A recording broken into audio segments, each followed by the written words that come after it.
Boxes, please. Her gaze was firmly rooted on the two men making their way across the car park, or more specifically, the officer's rear. She whirred back with a grin. How on earth could she do that when that guy came back? What was his name? What was his name? Tell me you got his name. Delivery first before that thing comes back. Then I'll see if I can jog my memory. Slag! Ooh, ooh.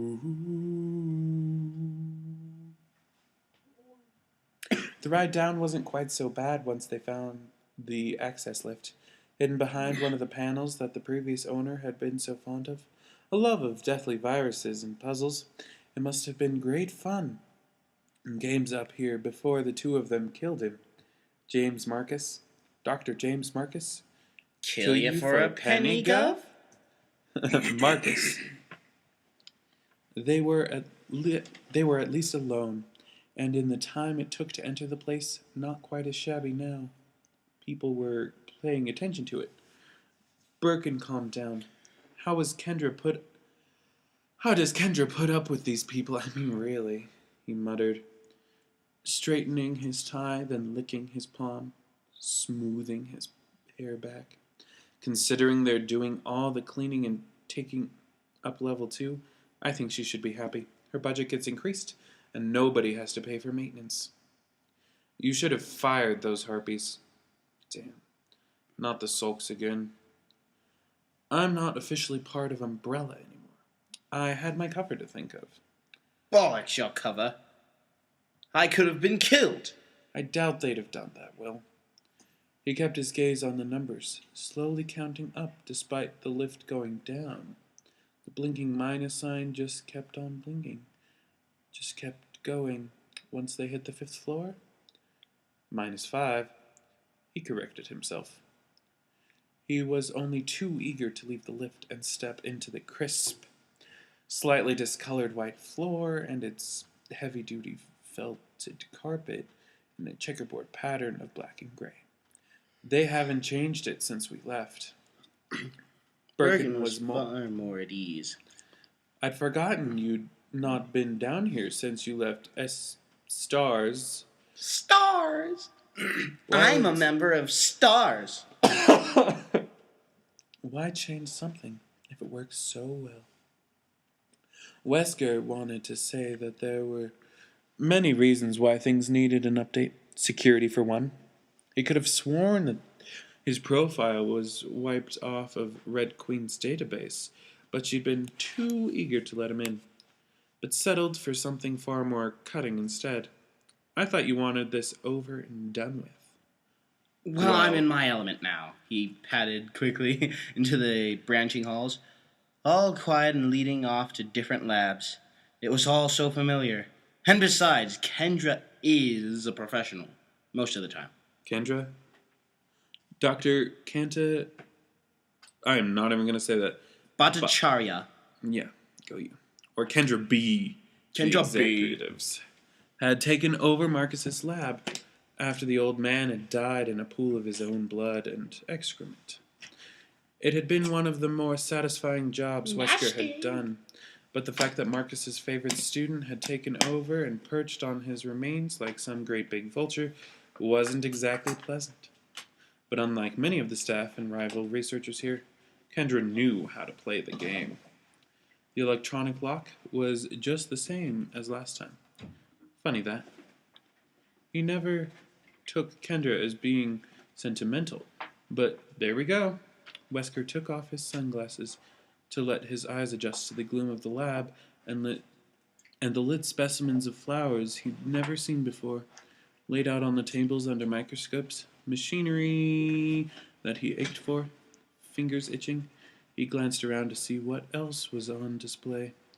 But apart from rack after rack of vials and flowers, the lab didn't have anything at all. Actually, it looked like someone had already been at the vials. 2 were missing, their empty sockets looking alone and forlorn. It was still the same L-shaped room, steel and white laminate, The overhead lights were dimmed to allow the work to continue on the cell structure, he guessed, or whatever it was she was doing with the flowers. Spencer's special little project. Whatever it was, he wasn't sure. He wasn't sure he wanted to know either. There were some things that were beneath even Wesker as far as research went. It had birthed the in development T virus, Birkin's pet G project, and plenty of interesting monsters, including Lisa Goddamn Trevor. A horror he never wanted to see again. But what anyone else wanted to do with a bunch of dying flowers was beyond Wesker. There could be nothing more you could gather from these flowers. They were one breath away from the dead. Boys! Something Detached from the largest microscope. A small, dark Indian woman with a bikini on her head that looked like a bindi. A bindi on her head. Bikini would be better. It'd just be interesting. A bindi on her head that looked like a droplet of blood, and her long hair was plaited back and arranged like a crown around her head. A decidedly European thing. There was no trace of her heritage in her voice. But then Kendra, despite her real name, was third-generation American. The name was only, Wesker suspected, to appease elders. Like silk, she drew close, sliding off her gloves with an air of great practice and dropping them in the trash, before sliding an arm through Birkin's cocked elbow, kissing his cheek, and then smiling slyly at Wesker. "What brings you to my little corner of Arkley?" she cooed. "Our associates are leaving us." "They are going away. I'm so sad.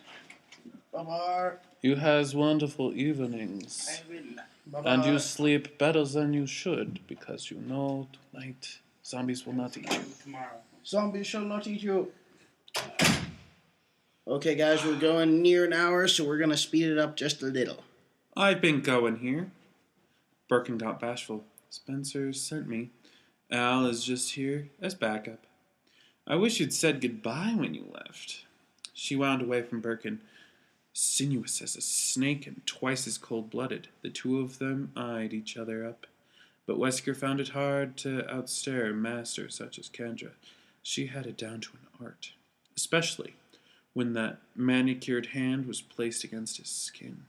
The nails bit for just a moment, and his skin sizzled. Ruffled, he slid his glasses back on. "I outgrew my place here." "I can see that. You must have put on a couple of pounds at least. Desk job?" He smiled down at her, but the smile didn't reach his eyes. "Nice to see the company funds going into growing orchids, Kendra. We'll make a killing on the gardening market." Quick as lightning, she was close, her lips against his. It was a brief peck, but he was revolted. "How I've missed your scathing wit. Thank you for dropping by, Albert. I'll take care of Birkin while you're here. Red Queen will guide him back to you once you're finished." Such a dismissal. He contemplated contaminating some of her samples while her back was turned, but that was far too petty, even for him. Birkin gave him a little wave over her shoulder, mouthing, "I hate this bitch," and then they were gone into the hissing quiet half-light. "So this." Wesker straightened his shoulders out and left. Ooh. Birkin felt a thrill looking down at the microscope. This was amazing. This was fantastic. It was beautiful, and he'd have given his life, his right leg, to be a part of it. "You have no idea how jealous I am of you right now." "It's still unstable," Kendra said tiredly from the brim of her mug of chai tea as she leaned against the adjoining bench. Its pungent smell was delicious against the blooms. "I was surprised as anyone else when Spencer asked me to look into Marcus's research about it, but he was desperate." "What are you calling it?" "It's something I can't tell you, but Spencer of late has been referring to it as the Wesker virus." There was a pause. "You're not serious." I was being serious when I